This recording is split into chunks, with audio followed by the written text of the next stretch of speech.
ግደላት ሁለት እሷም ብቻ አይደለም ባሏንም ግደል የሚል መተት ነው የላኩባቸው። ሲነገረኝ ምንድን ነው የተባልኩት?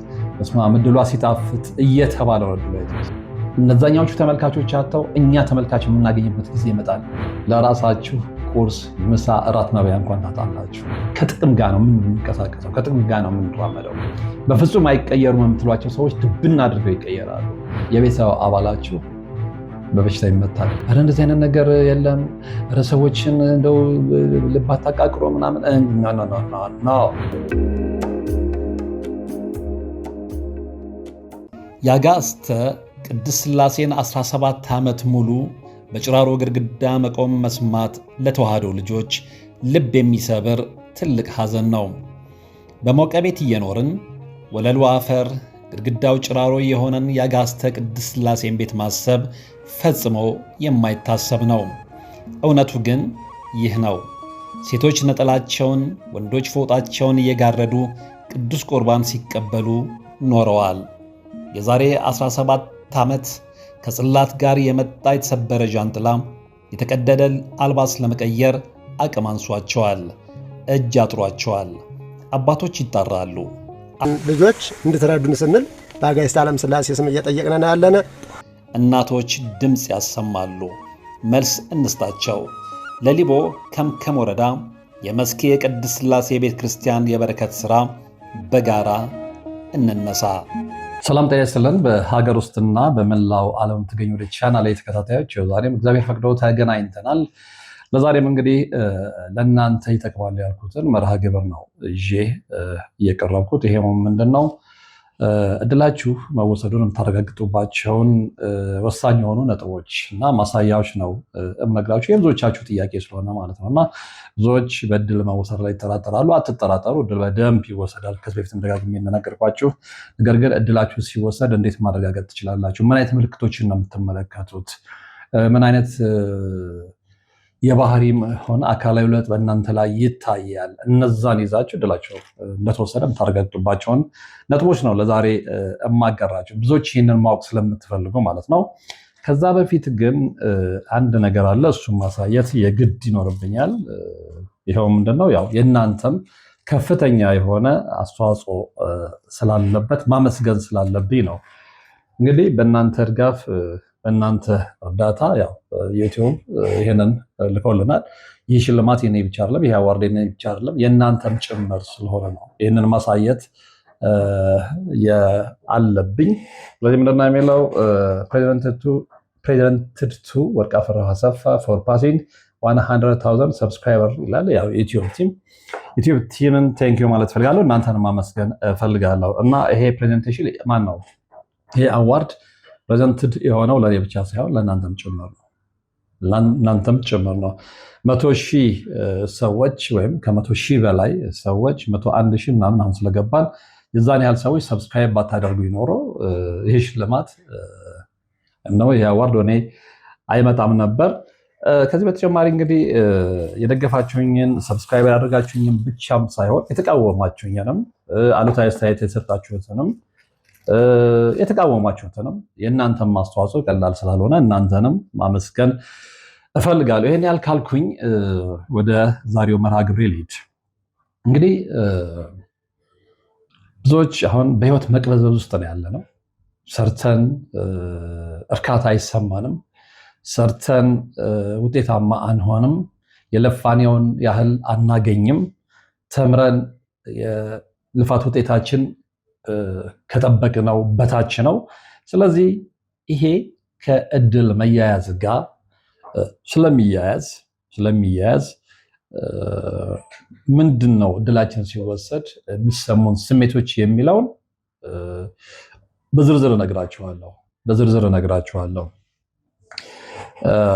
እድል መወሰድ ከዛሬ የተጀመረ አይደለም። ቀደም ካለው ጊዜ ጀምሮ ነው። ከበፊት ጊዜ ጀምሮ ሰዎች የሰዎችን እድል ወስደው በእነሱ እድል ሲማሩ፣ በእነሱ እድል ገንዘብ ሲያገኙ፣ በእነሱ እድል ኑሯቸውን ሲደጉ፣ በእነሱ እድል ጎጆ ሲሰሩ፣ በእነሱ እድል የተሻለ ህይወት ሲኖሩ ኖረዋል።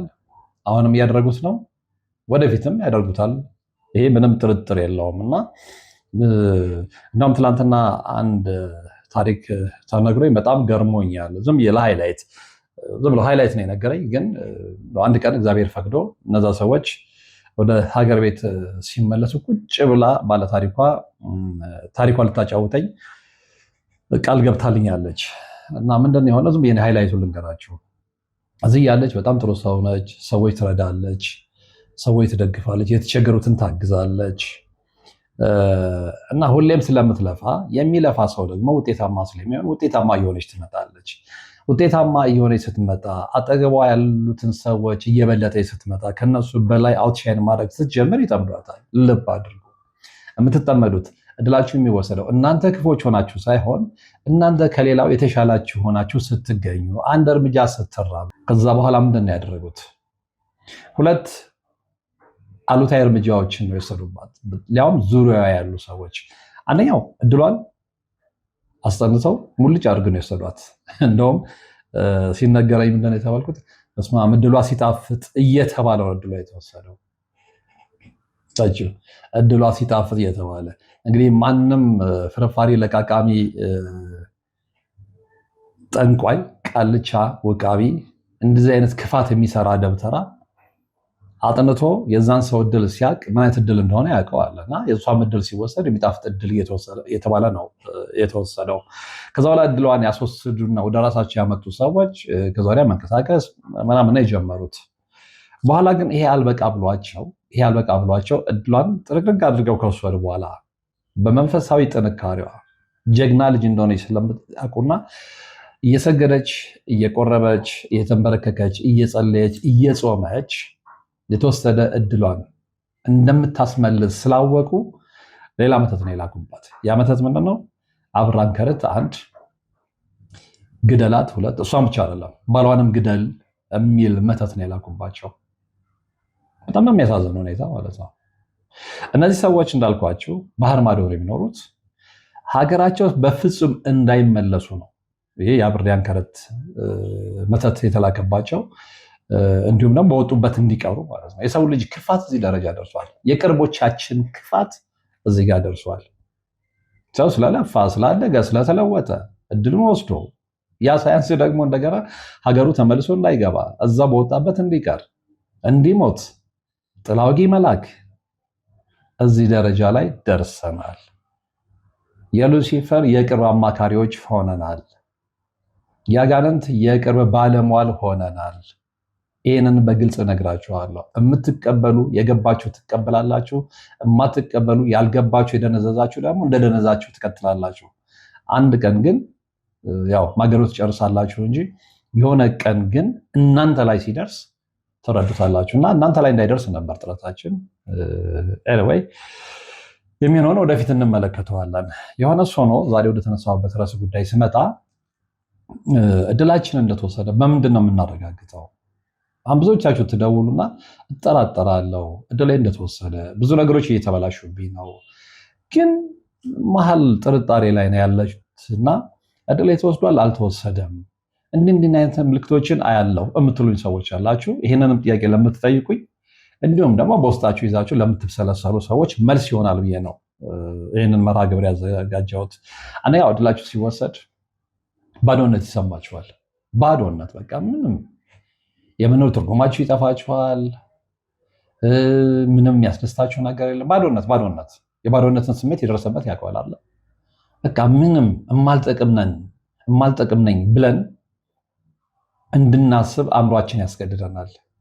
ኖርኩኝ አልኖርኩኝ አሁን እኔ እዚህ ምድር ላይ ብኖር ምንድነው የምፈይደው፣ ባልኖርም ምንድነው የምፈይደው የሚል አሉታዊ አስተሳሰብ በውስጣችን እንዲመላለስ እንገደዳለን። ይሄ ሰይጣናዊ አሰራር ነው። ሰይጣን የሰው ልጆች ደስታ ማየት ስለማይፈልግ ማለት ነው 24ቱንም ሰዓት 7ቱንም ቀን ያንን ስለማይፈልግ ሁሌኛ ማናደድ፣ ሁሌኛ ማበሳጨት፣ ሁሌ ጠቃሚ እንዳልሆነን አድርገን እንድናስብ ነው የሚፈልገውና እድላችሁ ሲወሰድ አንደኛው በእናንተ ላይ የሚከሰተው ነገር ወይም ደግሞ የምትመለከቱት ምልክት የባዶነት ስሜት የግል ንብረታችሁ ይሆናል። ብዙ ጊዜ ሰዎች የባዶነት ስሜት ከተሰማቸው ራሳቸውን ይጥላሉ። በፊቷ በጣም ዘናጭ የነበሩ ሰዎችን አይታችሁ ከሆነ አለባበሳቸው ይዝረከረካል፣ መልካቸው ይቀየራል፣ ግባ ጸዳላቸው ይገፈፋል። ስለዚህ እንዲሁ በደመ ነፍስ ሲንገላወዱ እዚህ ምድር ላይ የማላስፈልግ ሰው ነኝ የሚለውን ሀሳብ በውስጣቸው እያመላለሱ ከቤተሰቦቻቸውም ከራሳቸውም ጋር ተጣልተው እስከ ዕለተ ሕይወታቸው ፍጻሜ ድረስ ይዘልቃሉ ማለት ነው። አንደኛው የሚፈለገው እሱ ስለሆነ ማለት ነው። ሁለተኛው ስራችሁ ሁሉ ውጤት አልባ ነው የሚሆነው። ከዛ በፊት በጣም ጎበዞች ናችሁ፣ በጣም ትሰራላችሁ፣ በጣም ውጤታማ ናችሁ በተሰማራችሁበት የሙያ መስክ ላይ ማለት ነው። በተሰማራችሁ የሙያ መስክ ላይ አንደኛ ለጋሚዎች አይደላችሁም፣ አድምታችሁ ነው የምትሰሩት። ለአለቃ ብሎ እንደሚሰራ ሰው አይደላችሁ። ለአለቃ ብሎ የሚሰሩ አሉ። አሁን ለምሳሌ ቢሮ ውስጥ ቢሆን አለቃ ሲኖርና አለቃ በማይኖርበት ሰዓት ላይ የሚኖረው የስራ እንቅስቃሴ የሚኖረው የስራ አክቲቪቲ አንድ አይደለም። አንዳንዶች አስመሳዮች ስለሆኑ፣ አስመሳዮች ብቻ አይደለም ሰነፎችም ስለሆኑ በተሰማሩበት የስራ ዘርፍ ላይም ደካሞች ስለሆኑ ምንም ኖሃው ስለሌላቸው ወይ በዘመድ የገቡ ስለሆኑ አለቃ ሲኖር ዝም ብለው ያንንም ሲያነሱ ያንንም ሲጥሉ ልክ ሰራተኛ መስለው ለመታየት ይሞክራሉ። ነገር ግን ጠንካራው ደግሞ አለቃው ኖረ አልኖረ ስራውን አክብረው ስለሚሰራ ከልቡ አድምቶ ነው የሚሰራው። እናንተ ከእንደዚህ አይነት ሰዎች ውስጥ የምትመደቡ ልትሆኑ ትችላላችሁ። ነገር ግን እድላችሁ ከተወሰደበት ጊዜ ጀምሮ ያ ነገር ይጠፋል። ያ ነገር መጥፋት ብቻ አይደለም፣ ትሰራላችሁ፣ ትደክማላችሁ፣ ውጤት ላይ ዜሮ። ድሮ አለቃችሁ የሚያመሰግናችሁ አስሬ እየጠራ ለሌላው ሮል ሞዴል ናችሁ ብሎ በሰው ፊት የሚመሰክርላችሁ ግራ እስኪጋባ ድረስ ስራችሁ ውጤት አልባ ይሆናል። ውጤት አታስመዘግቡ። የምትሰሩት ስራ ፍሬ አያፈራም። ይሄ ደግሞ የአእምሮ ጭንቀት ነው የሚፈጥረው። ይሄ ደግሞ በራስ የመተማመን ስሜታችሁን ሙሉ በሙሉ ነው የሚገለው። ይሄ ደግሞ ድሮ ምክር ይጠይቋችሁ የነበሩ ሰዎችን እናንተ ሄዳችሁ እነሱ ላይ ዲፔንድ እንድታደርጉ ሁሉ ሊገፋባችሁ ይችላል። ድሮ እናንተ ነው የሚያማክሩ። በፍጹም በችሎታ የማትመጣጠኗቸው ጎን ለጎን የማትሆኗቸው ሰዎች እነሱ የሚሰሩትን ስራ እኮ አእምሯችሁ አይቀበለውም። የተፈሰፈሰ የይምሰል የተድበሰበሰ ስራ እንደሆነ ታውቁታላችሁ። ነገር ግን ውጤት አልባ መሆን ስትጀምሩ ያ ኮንፊደንሳችሁ ያ በራስ መተማመናችሁ ይጠፋና እነሱ ጋር እንኳን ሄዳችሁ ምክር የምትጠይቁበት ደረጃ ላይ ልደርሱ ትችላላችሁ። ይሄ ደግሞ በጣም አደገኛ ነው፣ በጣም አደገኛ ነው። ግን የምትመክሯቸውን ሰዎች እንዴት እንደዚህ ይሰራል የምትሏቸውን ሰዎች ሄዳችሁ እነሱ ላይ ጥገኛ ነው የምትሆኑት። ይሄ ደግሞ እንዳልኳችሁ ከፍተኛ የሆነ የስነ ልቦና ቀውስ ውስጥ ይከታል። ራስ መተማመንን ያጠፋል። የፈለግኩትን ያህል ከዚህ በኋላ ብሰራ ውጤታማ አልሆንም ወደሚለው ሀሳብ ያመራል እና አደገኛ ነው። እድል ሲወሰድ ከምናያቸው ምልክቶች ወይም ደግሞ በእኛ ላይ ከሚከሰቱ ማሳያዎች መካከል አንደኛው ይሄኛው ነው። ስራችሁ ውጤት አልባ ይሆናል። ሌላው ገንዘብ ይርቃችኋል። በፊት እንግዲህ በሁለተኛው ነጥብ ላይ እንደተመለከትነው ስራችሁ ውጤታማ እስከሆነ ድረስ ገንዘብ ማግኘት ቀላል ነው። የሚሰራ ሰው ገንዘብ ያገኛል። እንደሰማራበት ሙያ የገንዘቡ መጠን ከፍና ዝቅ ቢልም ማለት ነው። ነገር ግን ልክ እድላችሁ ከተወሰደ እነዛ የእናንተ ባላንጣዎች ውጤታማ የምትሆኑበትን በገንዘብም በሁሉም ነገር ውጤታማ የምትሆኑበትን ነገር ጥልቅ አድርገው ከእድላችሁ ከወሰዱበት ጊዜ ጀምሮ ገንዘብ ለእናንተ የሰማይን ያህል ይርቃል። ያኔ ለማንም ቸር ሆናችሁ የምትለግሱት ማንንም የምትጋብዙት ለራሳችሁ ቁርስ፣ ምሳ፣ እራት መብያ እንኳን ታጣላችሁ። ቤተሰብ አስተዳዳሪ ከሆናችሁ ደግሞ ቤተሰባችሁ ችግር ውስጥ ሲገባ በዓይናችሁ ትመለከታላችሁ። ልጆቻችሁ በቀን 10 የጠየቋችሁን የምታሟሉ አባቶችም ሆናችሁ እናቶች እድላችሁ ከተወሰደበት ጊዜ ጀምሮ እናንተ የእናንተ አይደላችሁምና የልጆቻችሁን ፍላጎት እንኳን ማሟላት የማትችሉበት ደረጃ ላይ ትደርሳላችሁ። ይሄ በማን ነው? በሰው ልጆች ክፋት፣ በሰው ልጆች ክፋት። ስለዚህ በፊት እንኳን ሰዎችን ገንዘብ ልትበደሩ ይቅርና ጭራሽ የማታስቡት ሰዎች አሁን ክብራቸውን ዝቅ አድርጋችሁ ክብራቸውን ጥላችሁ ለልጆቻችሁ ስትሉ፣ ለእናንተ አይደለም፣ ለልጆቻችሁ ስትሉ ልጆቻችሁ ሲቸገሩ ማየት ስለማትፈልጉ ብዙ ነገር ስላስለመዳችኋቸው ዝቅ ብላችሁ ሄዳችሁ ገንዘብ እስከ መለመን የምትደርሱበት አጋጣሚ ይፈጠራል።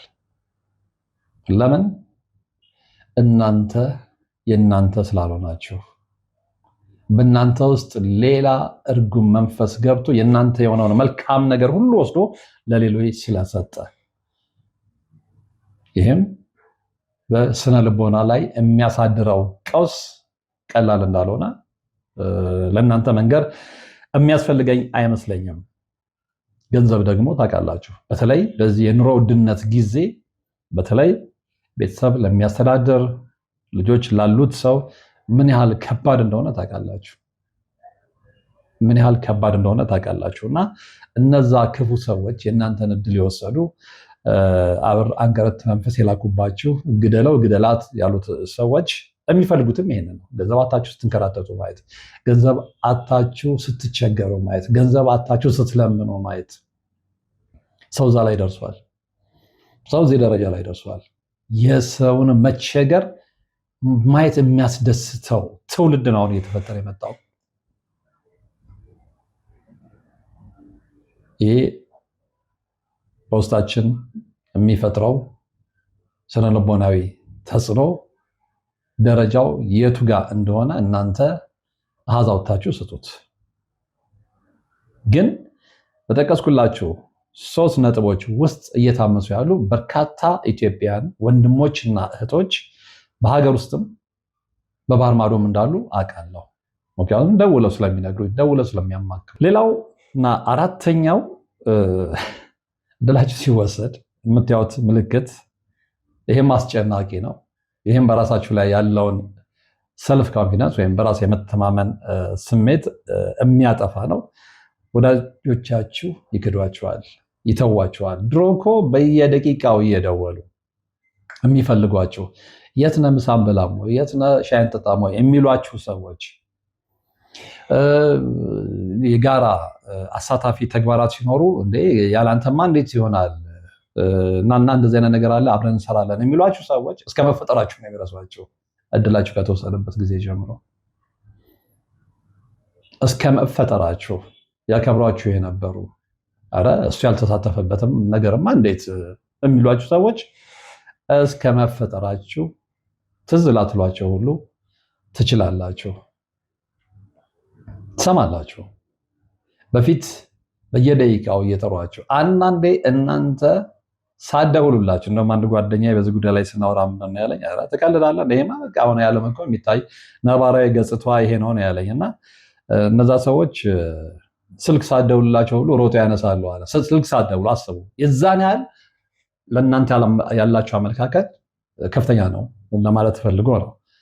ስልክ ሳይደወል ለማንሳት የሚሮጥ ለእናንተ ያለው አመለካከት ምን ያህል ደረጃ ላይ እንደሆነ ለማሳየት ብሎ በቀልድ መልክ የተናገረው እንደሆነ ይገባኛል። ግን እነዛ ሰዎች በዛ ደረጃ የገመታችኋቸው ሰዎች በፍጹም ትዝ አትሏቸውም። ስለዚህ ወረተኞች ስለሆኑ ከባለ ጊዜው ጋር ከሞላለት ጋር እነሱን ከሚጠቅማቸው ጋር ለነሱ የሆነ ነገር ያደርግልናል ብለው ከገመቱት ሰው ጋር ነው የሚለጠፉት። እናንተ እድላችሁ ተወስዷል። ገንዘብ የላችሁ፣ በስራችሁ ውጤታማ መሆን አቅታችሁ። ስለዚህ ምን ልታደርጉላቸው ትችላላችሁ? እንዲህ አይነት ስብዕና እኮ ማነው አይ በቃ እሱ ቢያጣም ዛሬ የሆነ ነገር ቢያንጋድልበትም ብሎ የሚያስብ ሰው ትክክለኛ ሂውማኒቲ ትክክለኛ ስብዕና ያለው ሰው ነው። ግን ዛሬ ዓለም ላይ የምንኖር አብዛኞቻችን ውሸታሞች ናት። ከጥቅም ጋር ነው የምንንቀሳቀሰው፣ ከጥቅም ጋር ነው የምንራመደው፣ ከጥቅም ጋር ነው የምንጓዘው። ይሄ ደግሞ ዓለማዊ ሰዎች ላይ ብቻ አይደለም የሚታየው። አንዳንድ ጊዜ መንፈሳዊ ነን የሚሉ ሰዎች ላይ ትመለከታላችሁ። ይሄ በጥቅም መጓዝ፣ ወረት፣ መገለባበጥ ዓለማዊ ሰው ላይ ብቻ አይደለም። ይሄ ሌላው ማሳያ፣ ሌላው ምልክት ነውና እድላችሁ ከተወሰደበት ጊዜ ጀምሮ እንግዲህ እድሉ የተወሰደበት ሰው እንደኔ እምነት ባዶ ቀፎ ነው። ቅርታ አድርጉልኝና ባዶ ቀፎ ነው። ምክንያቱም ባዶነት የሚሰማው ቢሰራ የማይሳካለት ቢሰራ ገንዘብ የማያገኝ እና በቃ ባዶ ቀፎ ማለት ነው። እና ባዶ ቀፎ የሆነን ሰው ደግሞ እንግዲህ በተለይ በዚህ የወረት ዘመን ማን ሊፈልገው ይችላል ብላችሁ ታስባላችሁ? ይሄ በእያንዳንዳችን ቤት ውስጥ የሚከሰት እውነት ነው። ሌላውና አምስተኛው እድላችሁ ሲወሰድ በእናንተ ላይ የሚከሰተው የምታዩት ነገር ምንድነው? ለምሳሌ እድሉ የተወሰደው ባል ከሆነ ኢቨን የምትወደው ሚስቱ እንኳን ለሱ ያላት አመለካከት ይቀየራል። የተወሰደው ደግሞ የሚስት እድል ከሆነ ባል ለሱ ያለው አመለካከት ይቀየራል። ምናልባት ችላ ሊላት ይችላል፣ ወይ ከሌላ ሰው ጋር ፍቅር ሊጀምር ይችላል። ባልም ላይ እንደዛው። በነገራችን ላይ ይሄ መንፈስ ስለሆነ እናንተን በስውር ማጥቃት አይደለም የሚፈልገው። ባዶነት እንዲሰማችሁ አይደለም የሚፈልገው። ተስፋ እንድትቆርጡ አይደለም የሚፈልገው። ስለዚህ በእናንተ ላይ አፕላይ የሚያደርገው ነገር ሁሉ እናንተንም ይመታ፣ እናንተንም የሚሰብር፣ እናንተን ተስፋ የሚያስቆርጥ ነው። ልክ እድላችሁ ከተወሰደ ጊዜ ጀምሮ ስኬታማነታችሁ እየራቀ፣ ገንዘብ እየራቃችሁ፣ ግርማ ሞገሳችሁ እየተገፈፈ ሲሄድ የትዳር አጋሮቻችሁ እንኳን እናንተን የሚያዩበት የድሮ የክብር አይን ይቀየራል። ይንቋችኋል። የቤቱ አባወራ ለምሳሌ አንተ ብትሆን በፊት ገና ስትገባ እንኳን ደህና መጣ ባለቤቴ ብላ የምትቀበል ሚስት ጀርባዋን ሰጥታ ከሶፋ ላይ ሳትነሳ ልትቀበል ትችላለች። ዛሬ አንተ ማንም አይደለህማ፣ ውጤታማ አይደለህማ። በተገላቢጦሽ ሚስትም ላይ እንደዛው። ሚስት ላይ ሲሆን ደግሞ ምንድነው ባል አምሽቶ የማያውቀው ውጭ እያመሸ መምጣት ይጀምራል። የሚስት እድል ከተወሰደ ከማንም ጋር እንደፈለገው ሲዘል ሲዝናና ሊቆይ ይችላል። መጥቶ እንኳን የት ነበርክ ስትለው ድሮ እየተንቀጠቀጠ እንዲህ እኮ ነው ብሎ በትህትና የሚያናግራት ምን አገባሽ ሊያት ሁሉ ይችላል። በነገራችን ላይ የተከሰተ ሰዎች ላይ የተመለከትኩትን ነው እየነገርኳችሁ ያለሁት። ይሄ በደንብ እየሆነ ያለ ነገር ነው። ስድስተኛው ምንድነው? በጣም በሚያሳዝን ሁኔታ ይሄ ሁሉ ነገር እየተከሰተባችሁም ይባስ ብሎ ደግሞ ጤናችሁ ላይ ተከታታይ ችግር ትመለከታላችሁ። ከዚህ በፊት አሟችሁ ላይ ያውቅ ይችላል። በሽታ ምን እንደሆነ ትዝ ላይላችሁ ይችላል። ከስራ ውጭ፣ ከደስታ ውጭ፣ ከልጆቻችሁ ጋር ጥሩ ጊዜ ከማሳለፍ ውጭ፣ ከቤተሰቦቻችሁ ጋር፣ ከትዳር አጋራችሁ ጋር ጥሩ ነገር ከማሳለፍ ውጭ ምንም በሽታ የሚባል የማታውቁ ሰዎች እድላችሁ ከተወሰደበት ጊዜ ጀምሮ ግን በየጊዜው በህመም ትያዛላችሁ። ጤናችሁ ይዛባል። አንዴ ራስ ምታት፣ አንዴ ቁርጠት፣ አንዴ ብርድ ማለት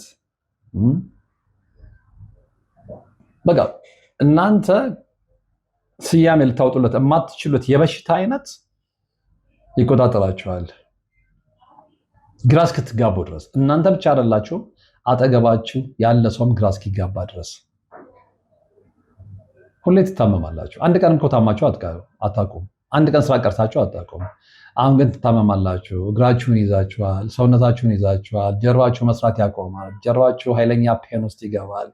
10 እያስፈቀዳችሁ ስራ መቅረት ትጀምራላችሁ። አለቃችሁ በውጤት አልባነታችሁ ሲናደድ እንደገና ደግሞ በጤና ችግር እያስፈቀዳችሁ ስትቀሩ የበለጠ ካለቃችሁ ጋር የምትጣሉበት ምክንያት እየሰፋ ይመጣል። ያንን ችግር እሱ አይረዳውም። እናንተ ከልባችሁ ተይዛችኋል። ጀርባችሁ ሊይዛችሁ ይችላል። ኃይለኛ ራስ ምታት ልትገቡ ትችላላችሁ። ኃይለኛ ማይግሬኖች ልትገቡ ትችላላችሁ። ይሄ መንፈስ ስለሆነ የመንፈስ ረቂቅ አሰራር እዚህ ደረጃ ላይ ደርሷል።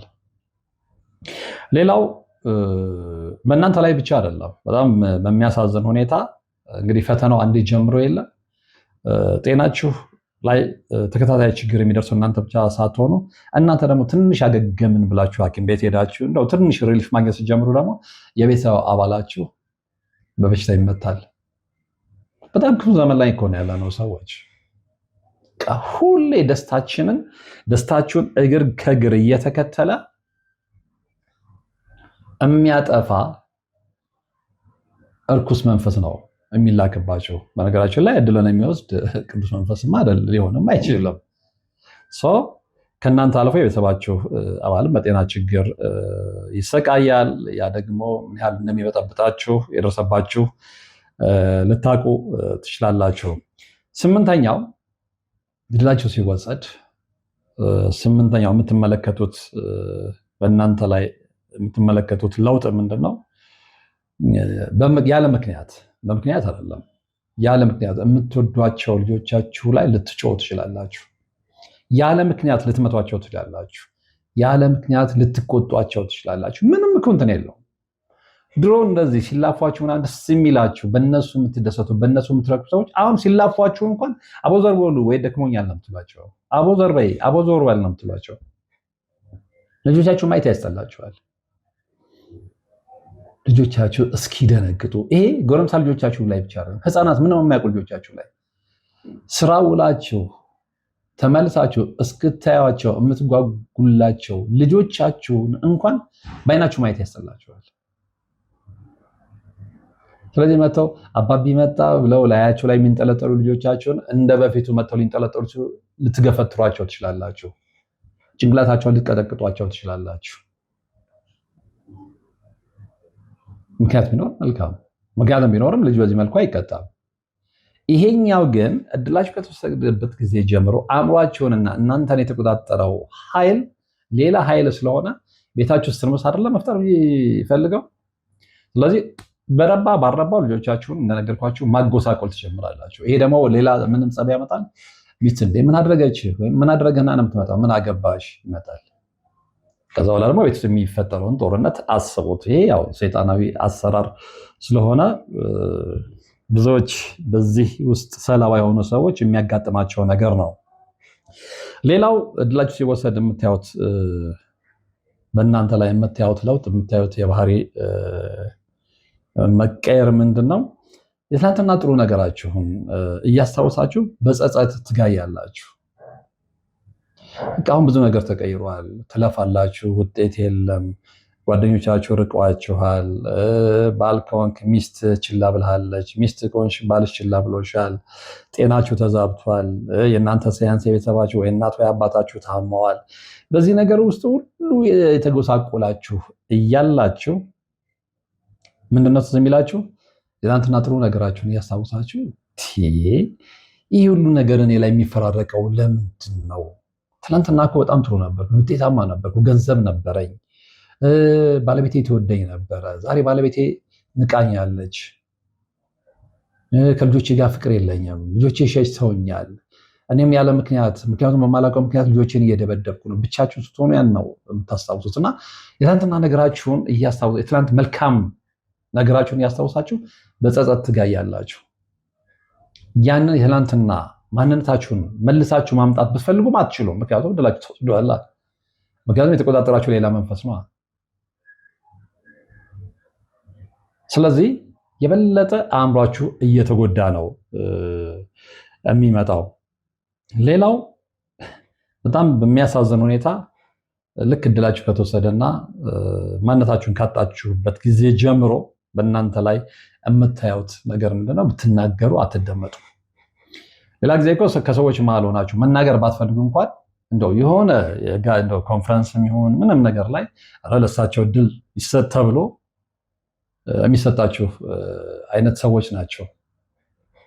እንኳን ሰው በተሰበሰበበት እድሉ ሊሰጣችሁ ይቅርና እናንተ መደመጥ ፈልጋችሁ በሁለትና በሶስት ጓደኞቻችሁ በድሮ ጓደኞች የሚያከብሯቸው እሱ ይናገር በሚሏቸው ሰዎች ፊት እንኳን ለመናገር ስትፈልጉ እነዛ ሰዎች አይናቸውን እንኳን አያዩ። በፍጹም ሊያዳምጧቸው አይፈልጉም። በፍጹም። ስለዚህ ዋጋ አጥታችኋል ማለት ነው። በቅርብ ሰዎቻችሁ ዘንድ ሳይቀር ዋጋ አጥታችኋል። በተለይ ወረተኞች በሆኑ ሰዎች ዘንድ ዋጋ አጥታችኋል።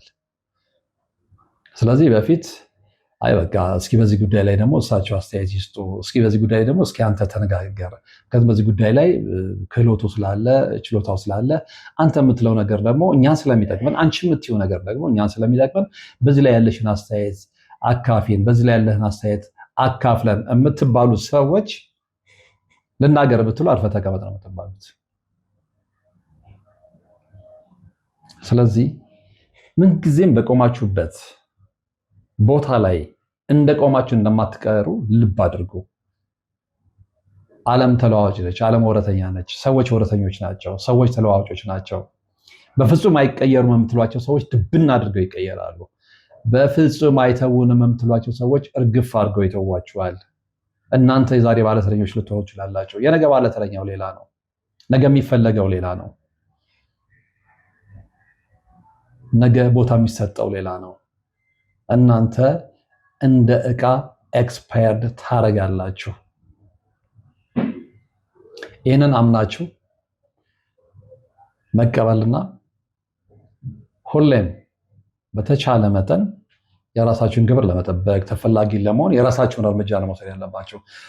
ትልቁ ችግር ግን ምንድነው? ሰዎች እድላቸው ከተወሰደበት ጊዜ ጀምሮ ያንን ማድረግ ቢፈልጉ እንኳን የተቆጣጠራቸው ኃይል ሌላ ስለሆነ ያንን ማድረግ ይሳናቸዋል። መጨረሻ ላይ ግን መፍትሄውን እንነጋገርበታለን። ሌላው ግርማ ሞገሳችሁ ይሸሻችኋል። እንግዲህ ድሮ ግርማ ሞገስ ያላችሁ ሰዎች ናቸው። ብትናገሩም ትደመጡ፣ ብትስቁ የሰዎችን የሰዎችን ትኩረት የምትስቡ። አሁን ግን ያ የለም። እድላችሁ ከተወሰደበት ጊዜ ጀምሮ ግርማ ሞገሳችሁ ራሱ ጥሏችሁ ነው የሚሸሸው። ብትለብሱ አያምርባችሁም። ድሮ እኮ ዋው በቃ እሱ ይልበስ እሷ ትልበስ የምትባሉ አይነት ሰዎች ትሆናላችሁ። ነገር ግን እድላችሁ ከተወሰደበት ጊዜ ጀምሮ ግርማ ሞገሳችሁ ይገፈፍና ቀትረ ቀላል እንደሚባሉ አይነት ሰዎች ትሆናላችሁ።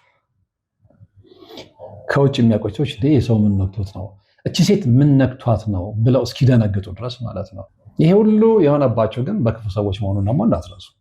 እድላችሁን ባስወሰዱ፣ እድላችሁን በወሰዱ፣ አብራን ከረት በላኩባችሁ፣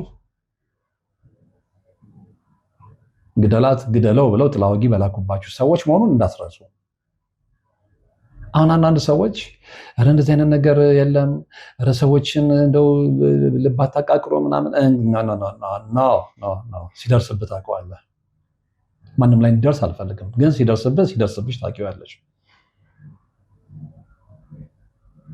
አሁን አንዳንዶች እንደው ለዩቲዩብ ሽቀላ ብለው እንደዚህ የሌለ ነገር ምናምን እንኳን እኛ የሰውን ህይወት ለመለወጥ ጥረት የምናደርገው ንቅርና ዝም ብሎ የሚንዘላዘለው ዝም ብሎ ትውልድ የሚገል ኮንቴንት ይዞ የሚወጣውም ይሸቅል የለ እንዴ? እኔ ሁሌ የማይገባኝ ነገር አለ።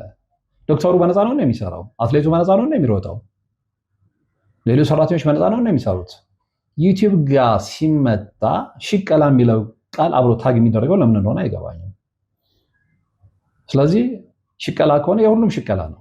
አትሌቱም ለገንዘብ ነው የሚረጠው፣ ዶክተሩም ለገንዘብ ሲል ነው የሚያክመው፣ ነጋዴው ለገንዘብ ሲል ነው የሚነግደው። ዩቲዩብ ጋር ሲመጣ የሚቀየርበት ምንም ነገር አይገባኝም። እና እንኳን የሰዎችን ህይወት ለመለወጥ ጥረት የሚያደርጉ ሰዎች ይቅሩና እያላገጡ ትውልድ እያጠፉ በቀን ከእንደዚህ አይነት ሴቶች ጋር ግንኙነት አድርጌያለሁ የሚል ፕሮግራም እየተሰራም ይሸቀላል። የሰው ህይወት ብቻ ለውጦ አይደለም። ወሲባዊ እንቅስቃሴን የሚመስል ዳንስ እየተደነሰ ወንድንም ሴትንም ታዳጊዎች ለዝሙት መንፈስ የሚቀሰቅስ ፕሮግራም እየተሰራም ይሸቀላል፣ ወይም ደግሞ ገንዘብ ይገኛል። ሽቀላ የሚለውን ቃል ብዙም በዚህ ኮንቴክስት ስለማልወደው ነው። ስለዚህ እኛ ሰዎች እንዲህ ያደረጓቸው ነው ወደ እግዚአብሔር ተጠጉ እያለን ሊያውም ደግሞ በጣም በትንሽ ተመልካች ትንሽ ገንዘብ ብናገኝ ለምንድን ነው የምትናደዱት? በነገርኳችሁ ሰዎች እንደዛ አይነት እግዚአብሔር የማይወደውን ኃጢአትም እየሰሩ በብዙ ተመልካች ብዙ ገንዘብ ያገኛሉ አይደል? ስለዚህ እኛ እዚህ ጋር ሊያውም በ3000 እና በ4000 ተመልካች የምናገኘው ገንዘብ በዝቶ ነው ወይ? እንዳለመታደል ሆኖ ነው። አትጠራጠሩ፣ ይሄ ጊዜ ይገለበጣል። እነዛኛዎቹ ተመልካቾች አጥተው እኛ ተመልካች የምናገኝበት ጊዜ ይመጣል። ህዝቡ በጋራ ተባብሮ ከደነዘዘበት እንቅልፉ ሲነቃ እኛ ደግሞ የሚያዳምጡንን እኛ ደግሞ የሚሰሙንን ጆሮአቸውን የሚሰጡንን ሰዎች እናገኛለን። የዛን ጊዜ አሁን የከሰርነውን ያንን እንጠቀማለን። ችግር የለውም። ምክንያቱም እግዚአብሔርም ከኛ ጋር ስለሆነ ትልቁ ነገር በብዙ ሺህ ቪወር ትውልድ የሚያጠፋ ነገር ሰርተህ ገንዘብ ማግኘት ሳይሆን በትንሽም ቢሆን አንድና ሁለት ሰዎችን ወደ ትክክለኛው መንገድ የሚያመጣ ፕሮግራም ሰርተህ በረከት ያለው ገንዘብ ማግኘት ነው። ልዩነቱ እሱ ነውና አንዳንድ ጊዜ ያው አሁን ያለንበት ዓለም ትንሽ ከመስመር የወጣ ስለሆነ በነገራችን ላይ አሁን ያለው አስተሳሰብ ምንድነው? ነገሩ ትክክል ባይሆንም፣ ነገሩ ኃጢአት ቢሆንም፣ ነገሩ ሮንግ ቢሆንም ብዙሃኑ በጋራ ተስማምቶ ከተቀበለው ትክክል ነው የሚባል ድምዳሜ ላይ ተደርሷል። አንተ ትውልድ የሚያጠፋ ነገር ስራ፣ አንተ የፈለግከውን ነገር ስበክ፣ ትውልዱን የሚገል ትውልዱን የማይሆን መንገድ ውስጥ የሚከት በጋራ ሰዎች ፈልገውት ያንን ነገር አምነው ከተቀበሉት ግን ትክክል ነው፣ እዛ ድምዳሜ ላይ ስለተደረሰ ነው። ግን ይሄ በዚህ መልኩ አይቀጥልም። ሰዎች ከቀነጨረ አእምሮ መላቀቅ ሲጀምሩ፣ ማሰብ ሲጀምሩ፣ ማሰላሰል ሲጀምሩ፣ የሚያመዛዘን ትውልድ ሲመጣ ብዙ ነገሮች ይቀየራሉ። ብዙ ነገሮች ሰዎችን ብለው በእርጋታ የሚያዳምጡ ሰዎች ዛሬ ጠፍተዋል። የበሰሉ ሰዎች ጠፍተዋል። ቀደም ብሎ ግርማ ሞገስ የነበራቸው ሰዎች ጠፍተዋል። ቢሮአቸው እንግዶችን፣ ደንበኞቻቸውን በአክብሮት ተቀብለው ቡና ጋብዘው ችግራቸውን ሰምተው መፍትሄ የሚሰጡ ሰዎች ጠፍተዋል። ዛሬ ቢሮ በር ላይ የምታመናጭቅ ተላላኪ ጉዳያን ሊፈጽምልህ በ100 እና በ200 ሺህ ብር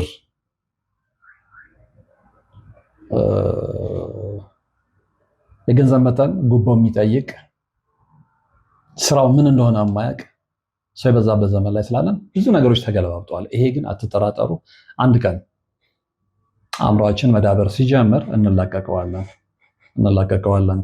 ወደ ነጥቤ ልመለስ።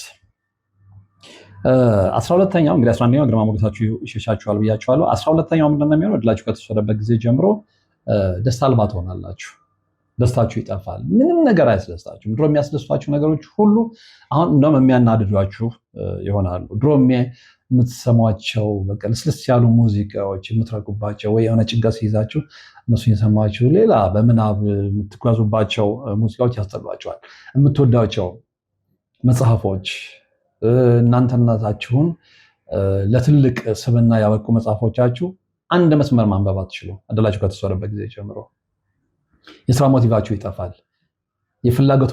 የምንም ነገር ፍላጎታችሁ ይሞታል እና ደስታ አልባ ትሆናላችሁ። እንደውም በፊት ደስታ ምን እንደሆነ አቅ ነበር እንዴ ብላችሁ እስክትጠይቁ ድረስ ማለት ነው። በፊት እኮ በቃ ትንሹ ነገር ያስደስታችሁ ነበር። በጣም ትንሹ ነገር። እኔ እዚህ ላይ አንድ ገጠመኝ የምነግራችሁ ደስ ይለኛል እና ልጆች ሆነን አንድ በጣም የቅርብ መወደው ጓደኛ ነበረኝ። አሁን ውጭ ነው የሚኖረው። አብረንም ነው ያደግነው። ተለያይተን አናውቅም። በአጋጣሚ የአባታችንም ስም አንድ ስለሆነ እንግዲህ ከጠዋት ጀምሮ እስከ ማታ አብረን ነን ማለት ይቻላል። ከትምህርት ቤት መልስ፣ በረፍት ቀናችን፣ ኳስም ስንጫወት፣ የትም ቦታ ላይ ስንሄድ እንዲህ እና እኔ በእድሜ ስለምበልጠው ዊኬንድ ላይ ዝም ብሎ ሻይ መጠጫ ተብሎ ይሰጠናል። ያኔ ገንዘቡ ዋጋ ነበረው። አይ ቲንክ ዊኬንድ ላይ ለእኔ 1 ብር ነው መሰለኝ የሚሰጠኝ፣ ለእሱ 50 ሳንቲም ብር ከ50 እንይዝና ብዙዎቻችሁ ታውቁታላችሁ ብዬ አስባለሁ። ጭማድን መሳለሚያ ያለው ጭማድ እሱ ጋር አሁን ይኑር አይኑር አላውቅም። የሆነ ቶታል ነው ምናምን ነዳጅ መቅጃ አለ። እሷ ጋር ያለች የነዳጅ መቅጃው ካፍቴሪያ አለች እና እኛ ከሰፈራችን ከመብራት ኃይል አካባቢ እንነሳና ወክ እያደረግን የተጫወተን የተሳሳቅን በቃ በራሳችን መፈጠርነው ነገር እየተዝናና እዛ ቦታ እንደርሳለን። ያኔ ታክሲ ምናምን የሚታሰብ ነገር አይደለም። ሰው እዛ ሄደን ሻይ ጠጥተን ያኔ ደግሞ ምንድነው አፋር ብስኩት የሚባል ነገር ነበረ። እሱም በልተን ይታያቸው ብር ከ50 ነው ኪሳችን ያለው። ያኔ ርካሽ ነው። ያንንም ብር የምንጨርሰው አይመስለኝም። ብር ከ50 ነው። ስንመለስ የሚሰማንን የደስታ ስሜት ልነግራችሁ አልችልም። በቃ በደንብ እኔ ምን ብዬ እንደምገልጽላችሁ ያንን ታይም ማለት ነው። እና ከዛ እንደገና ያው ጥላ ሲበርድ ወክ እያደረጋችሁ የሆነ ነገር እያያችሁ ምናምን ስትመጡ የልጅነት ትዛ ሁላችሁ የምታስታውሱት ነው። ከዛ ያው አመታት ወደፊት ሄዱ። ከዛ ህይወት ተቀየረ። እሱም ወደ ውጭ ሄደ። እኔም ደግሞ ከምኖርበት አካባቢ የራሴን ህይወት ጀምሬ ወደ ሌላ ቦታ ሄድኩ ምናምን እና ያኔ እዛው ነኝ። ሶሪ ከዛ እሱ ውጭ ሄዶ ብዙ ከቆየ በኋላ ተመልሶ መጣና ያው የድሮ የልጅነት ትዝታችንን ለማደስ በቃ አንድ ቀን ለምን አብረን አንውልም? እኔም የቀጠርኳቸው ሰዎች ስላሉ አብረን ምሳ እንበላለን፣ አብረን ዋልን። እሺ ተስማማንና ተገናኘን። የእሱ እንግዶች ነበሩ። ከነሱ ጋር ምሳ በልተን ምናምን ኤኒዌይ ተለያየን። ከዛ እኔና እሱ ብቻ ቀረን። ያልገባንበት ቦታ የለም፣ ትልልቅ ሆቴሎች ምናምን እኔም በቃ አይደለ። ከዛ ተመልሰ ወደ ሰፈራችን እየገባ ምንድን ነው ያለኝ፣ ግን እኔ ብቻ ነኝ ይሄ ስሜት የሚሰማኝ አለኝ። ምንድን ነው አልኩት። ያኔ ትዝ ይልሃል በልጅነታችን 1 ብር ከ50 ይዘን እዛ ነዳጅ መደያው ጋር ጭማድ ጋር ያለው ካፍቴሪያ ገብተን ብስኩትና ሻይ በልተን ስንወጣ የሚሰማን ደስታ አሁን አልተሰማኝም። አሁን እንግዲህ ትልቅ ሆቴሎች ገባን። የሆቴሎችን ስም መጥቀስ ስለማያስፈልግ ቦስት ማድረግ አልፈልግም። ሰው ግን አሁን እንዲህ ቦታዎችን ገብተን ምንም በቃ እርካታ የለኝም አለ። ይሄ ያንተ ብቻ አይደለም ያልኩት በወቅቱ። ይሄ በዚህ ዘመን ሁሉም ሰው የሚሰማው ስሜት ነው። ገንዘብ ስላለ አይደለም፣ ገንዘብ ስላያዝክ አይደለም፣ ትልቅ ሆቴል ስለተዝናናት ምናምን አይደለም፣ ጮማ ስለቆረጥክ አይደለም፣ ቢራ ስለጠጣ ውስኪ ስላወረድክ አይደለም። በቃ አሁን እውነተኛው ደስታ ከውስጣችን ወጥቷል። እውነተኛው እርካታ፣ እውነተኛው ወዳጅነት፣ እውነተኛው መተሳሰብ ነገርኳቸው። በብር ከ50 ሪላክስ አድርገህ በደንብ እየተሳሳክ የምትሄድበትን በኋላ ግን ትልቅ ቦታዎች ያ ነገር ተቀይሯል። አሁን ማንም ሰው ምንም ቢኖረው ደስታ የለውም። ዛሬ እውነተኛ ኢነር ፒስ አለኝ ወይም ደግሞ ውስጣዊ ሰላም አለኝ የሚል ሰው ካለ እድለኛ ነው። ግን ያንን አምኖ መቀበል ለእኔ በጣም ይከብደኛል። ስለዚህ ምን ልላችሁ ፈልጌ ነው፣ ደስታ አልባ ትሆናላችሁ ድላችሁ ከተወሰደበት ጊዜ ጀምሮ ማለት ነው። 13ኛው እንግዲህ ወደ መጨረሻው አይደለ ነው ያ 13ኛው ላይ ከመቼውም ጊዜ በላይ ድላችሁ ከተወሰደበት ጊዜ ጀምሮ ግራ መጋባት ውስጥ ትገባላችሁ። በፊት እኮ በራሳችሁ ትተማመናላችሁ። ምንም ነገር ግራ አይጋባችሁም። የሆነ ነገር እንኳን ቻሌንጅ እንኳን ሲያጋጥማችሁ አእምሯችሁን እንደምንም አሰርታችሁ መፍትሄ ማምጣት የሚችል ማንነት ስብዕና አላችሁ። አሁን ግን እንደዛ አይደለም። ግራ ግብት ይላችኋል። ግራ ግብት፣ የምትይዙት የምትጨብጡት ይጠፋችኋል። ቅድም ብያቸዋለሁ። በጠቀስኩላችሁ ምክንያቶች በራሳችሁ የመተማመን ስሜታችሁ ሁሉ ተቀይሯል። በቃ በራሳችሁ ላይ የምትማመኑበትን ማንነት አታችኋል። ስለዚህ ግራ መጋባት ውስጥ ትገባላችሁ። ይህንን ባደርግ ትክክለኝ አይደለሁም፣ ይህንን ባላደርግ ትክክለኝ አይደለሁም። ስለዚህ ነው አንዳንድ ጊዜ ሰዎች እንዲወሰኑላችሁ ሁሉ መንገድ ልትከፍቱ ትችላላችሁ። ይሄ በራስ መተማመንን ማጣት ነው።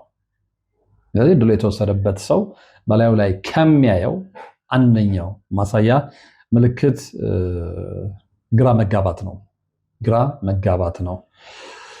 በመጨረሻ ልጠቅስላችሁ የምፈልገው እንግዲህ እድላችሁን መውሰዱን የምታረጋግጡበት ሌላኛው ማሳያ ምንድነው? ራሳችሁን ትጠላላችሁ። መጨረሻ ላይ ይህንን ያመጣሁበት የራሴ ምክንያት አለኝ እና ራስን መጥላት ወዴት ነው የገፋፋን የሚሄደው? ራሳቸውን ሰዎች መጥላት ሲጀምሩ ያ ራስን የመጥላት ደረጃ እያደገ ፋይናል ስቴጅ ላይ ሲደርስ ራስን ወደ ማጥፋት ነው የሚሄዱት። በጣም የጭንቀት መጠኑ ስለሚጨምር በቃ ለምን የጨናነኩኝ ከምኖር ራሴን አጥፍቼ ከጭንቀቴ ለምን አልገላገልም ወደሚል መደምደም። ይሄ ግን ትክክል አይደለም። ይሄ ትክክል አይደለም። ምክንያቱም እነዚህን ሁሉ ነገሮች ይዘን መተን ጨምቀን መጨረሻ ላይ ራስን ወደ ማጥፋት እርምጃ የምንሄድ ከሆነ ሴጣን የሚፈልገውን ነገር አሳካንለት ማለት ነው። ሴጣን የሰው ልጆችን በነገርኳችሁ ነጥቦች አበሳይቶ በራስ የመተማመን ስሜታቸውን ሰልቦ ራሳቸውን እንዲያጠፉ፣ ኃጢአት እንዲሰሩ፣ እግዚአብሔር የማይፈልገውን ነገር እንዲያደርጉ፣ ከዛ በኋላ ከሱ ጋር ሲኦል እንዲገቡ ነው የሚፈልገው። ልክ የዚህ ጊዜ ምንድነው ማድረግ ያለብን ነው ትልቁ ነጥብ። ችግሩን አየነው፣ በእኛ ላይ የሚከሰተውን ነገር ተመለከተን። ምንድነው የምናደርገው? ልክ ይህ ነገር በእኛነታችን ላይ ሲከሰት ከመቼውም ጊዜ በላይ ኦፍኮርስ ቻሌንጅ አለው። ከባድ ሊሆን ይችላል። ሞር ደግሞ መጸለይ ስንጀምር፣ መታገል ስንጀምር፣ መንበርከክ ስንጀምር ፈተናው እንደሚበዛም እያወቅን መንበርከክ መጀመር አለብን። መጸለይ መጀመር አለብን። መስገድ መጀመር አለብን። በመቁጠሪያ መቀጥቀጥ መጀመር አለብን። ቅዱስ ቁርባን መጀመር አለብን። ይህንን የማናደርግ ከሆነ እነዚህ ነገሮች ሁሉ በላያችን ላይ እንዲነግሱ እድል እንሰጣቸዋለን። ስለዚህ መፍትሄው ምንድነው? ራስን ላለማጥፋት፣ ከላይ ያሉት ነገሮች እኛ ላይ ላለማስተናገድ፣ የተወሰደ እድላችንን ለማስመለስ የነገርኳቸውን አዘውትረን መጸለይ 12 ሰዓት፣ 3 ሰዓት፣ 6 ሰዓት፣ 9 ሰዓት፣ 12 ሰዓት ሳናስተጋጉል መንበርከክ፣ በመቅጠሪያ መቀጥቀጥ፣ ላያችን ላይ የድላችን የወሰደውን መንፈስ ድላችንን ለማስመለስ ደጋግመን ማለት ነው። ደጋግመን ይህንን የምናደርግ ከሆነና ከእግዚአብሔር ጋር የምንጣበቅ ከሆነ ድል አድራጊዎቹ እኛ ነን እንጂ እድላችንን የወሰዱ ሰዎች አይደሉም። ይህንን አምነን መቀበል መቻል አለብን። ይሄ እንደምናገረው ቀላል አይደለም። አሁን ብዙ ሰዎች መፍትሄው ምንድነው ምናምን ይሏቸውና መፍትሄውን ትነግሯቸዋላችሁ። መፍትሄውን እየነገረችሁት መፍትሄውስ የሚላችሁ ሰው አለ። አታዳምጡንም ማለት ነው።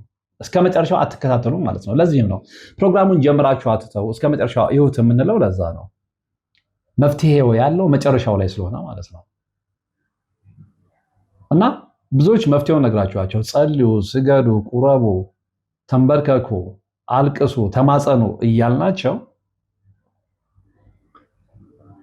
ኮሜንት ላይ መፍትሄውስ ይሏቸዋል።